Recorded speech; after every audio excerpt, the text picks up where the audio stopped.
Hello friends, இப்போ நாம் சாம அரிசியில் சாம்பார் சாதம் எப்படி செய்யலான்னு பார்க்கலாம். அதுக்கு 1 கப் சாமை,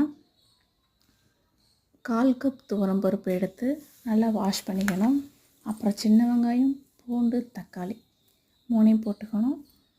ஒரு 1/4 ஸ்பூன் மஞ்சத்தூள் போட்டு நம்ம 1 கப் சாம அரிசிக்கு 3 கப் தண்ணி ஊற்றணும். அப்படி பார்க்குறப்ப நான் 1/4 கப் போட்டிருக்கேன் பருப்போட சேர்த்து.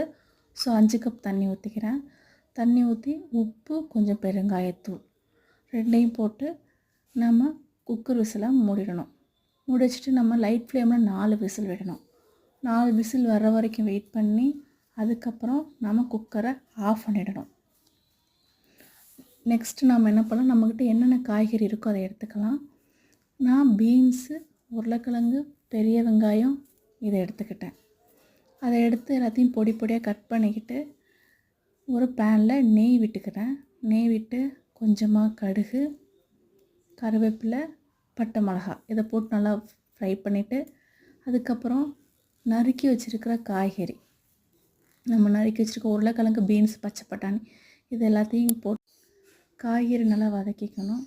அதோட நம்ம ஒரு நெல்லிக்காய் சைஸ் அளவுக்கு புளி எடுத்து கரைச்சி அதையும் மிக்ஸ் பண்ணிவிட்டு குழம்பு பொடி போட்டு இறக்கிடணும். இறக்கிட்டு மேலே கொத்தமல்லி தூவிக்கணும்.